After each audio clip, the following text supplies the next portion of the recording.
Welcome बच्चों।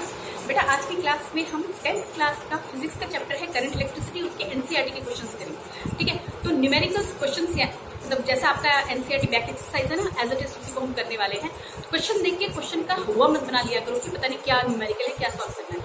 तो मैंने कुछ न्यूमेरिकल अभी लिखे हैं, 2 न्यूमेरिकल मैंने लिखे हुए हैं। जितने होंगे आज की वीडियो में कवर करेंगे, नहीं तो आने वाले वीडियोज में कवर करेंगे। ठीक है, तो आ जाओ। पहला क्वेश्चन मैंने लिखा हुआ है टाइप बचाने के लिए, and that question is a piece of wire of resistance R is cut into 5 equal pieces.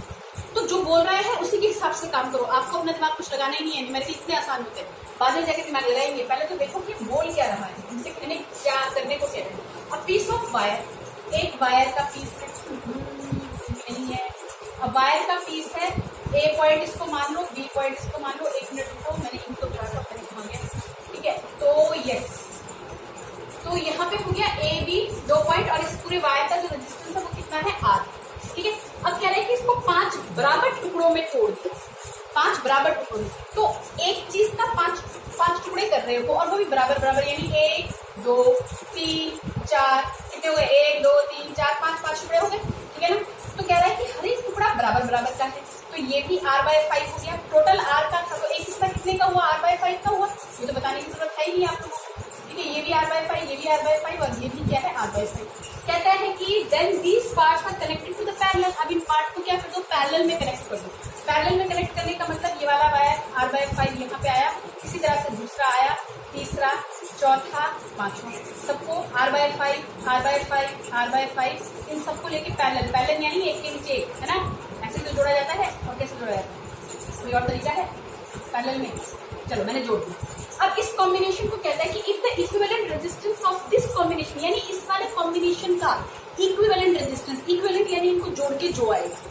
ठीक, तो यहाँ पे 1/r फॉर्मूला क्या होता है पैरेलल वाले का, 1/r is equal to 1/r1 plus 1/r2, जितने भी हैं 1/r3 1/r4 plus 1/r5 plus 1/r5 हो गया। तो 1/r इज इक्वल टू, रुको, अब इन्होंने कहा r डैश मानना है, इस इक्विवेलेंट को क्या मानना है, r डैश। तो तुम r डैश मानोगे तो 1/r तो निकालोगे, क्योंकि वो पैरेलल में दिया हुआ है, राइट। तो 1/r/5, राइट, 1/r/5। हर एक में r1 r2 की वैल्यू रखते चले जाओ, जो आपके पास वैल्यूज है। कितनी है, r/5 है सारी, है ना। समझ में आ रहा है मैं क्या बोल रही हूँ। बच्चा पार्टी न्यूमेरिकल निकाल रहे हैं, मजाक नहीं चल रहा है। 1/r/5। ओके, तो अब ये 1/r निकालोगे तो सारे के सारे 5/r हमने स्लिप हो गया, गलती से निकल गई हूँ, 5/r प्लस 5/r। ओके, अब इनका एलसीएम करेंगे तो बच्चों ये आएगा 1/r is equal to r 5 plus 5 plus 5। ऐसे तो होगा ना, ऐसा सबको जोड़ोगे है, कुछ है को कहेंगे चिल्ला के, मैडम क्या करवा दिया, ये 25/r। फाइन, तो ये हो गया 1/r। ओके, तो कह रहा है इस 1/r को उल्टा करेंगे, अगर उल्टा कर देंगे तो ये हो गया r 1/r। भैया r डैश ले लो, इक्विवेलेंट रेजिस्टेंस को कितना कर दो, इन्होंने r डैश लेने को बोला है, तो मैं यहाँ पे r डैश मान लूँ, कोई परेशानी नहीं, फंसोगे वक्त में।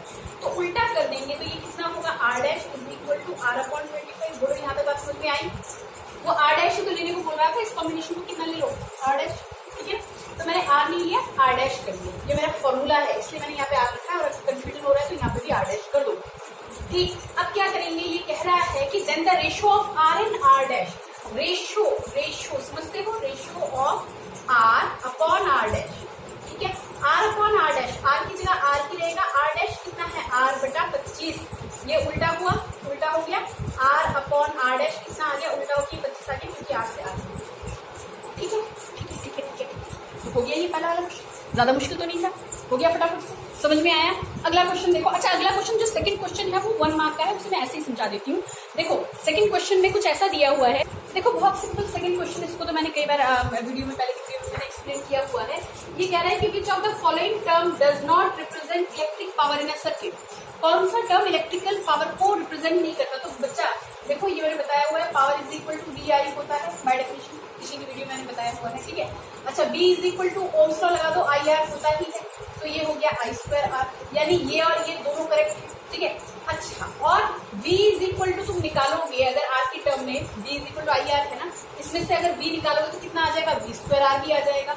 तो बचा कौन सा, यानी वी स्क्वायर आर वाला भी हमारा क्या है, ठीक। तो बचा कौन सा, ये बचा हमारे पास आई आर स्क्वायर, यानी ये मेरे पास इलेक्ट्रिकल पावर को तो नहीं दिखा, बाकी सारे इलेक्ट्रिकल पावर को रिप्रेजेंट करने के तरीके हैं, ठीक है। अब आ जाओ इस क्वेश्चन पे, थर्ड क्वेश्चन पे। An electric bulb is rated to 20 volt. हालांकि ये क्वेश्चन जो है ये मैंने पिछले वीडियोस में भी बताया हुआ है, लेकिन क्योंकि एनसीईआरटी की सीरीज चल रही है तो मुझे बताना जरूरी था यहाँ पे। An electrical bulb is rated to 20 volt and 100 volt. When it is operated on 110 volt, the power consumed will be।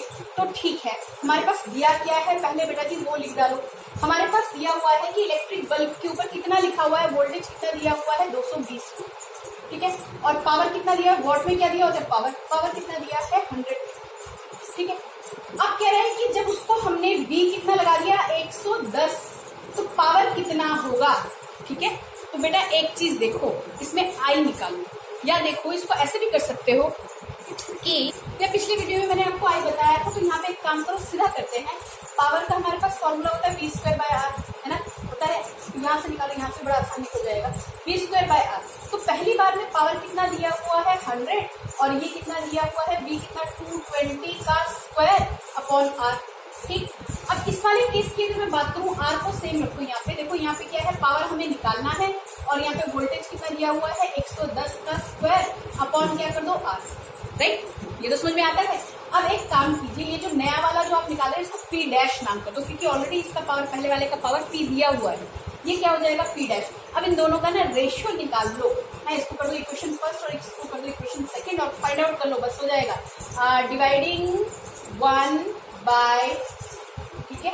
ऐसा क्यों किया, ऐसा इसलिए किया, या तो आई निकाल के लंबा वाला मेथड करके, या यहाँ पे दो पावर करके और दोनों को क्या करो, रेशो में ले लो, आर क्या रहेगा, सेम, ठीक है। तो ये एक तरीका है। करें 100 और यहाँ से कितना आ रहा है, पी डैश, वेरी गुड। यहाँ से कितना है, 220 का square upon R, divided by ये वाला लगने वाला है 110 का स्क्वायर अपॉन आर। कैसे लिख सकते हो, 220 का square upon R multiplied by, flip हो गया, आर 110 का, बोलो आर से आर गया, समझ में आ रही है बात, समझ में आ रही होगी बात, ठीक है ना। तो इस तरीके से कर लो, या मैंने पहले की वीडियो में जिस तरह से बताया था उस तरह से कर लो, दोनों मेथड सही है, जो आपको अच्छा लगता है। और थोड़ा जल्दी के चक्कर में हमने इस वाला कर दिया, कितना आ रहा है, 100 अपॉन पी डैश, ये नए वाले का नाम पी डैश लिया है क्योंकि ये तो ऑलरेडी पी लिया था हमने, है ना।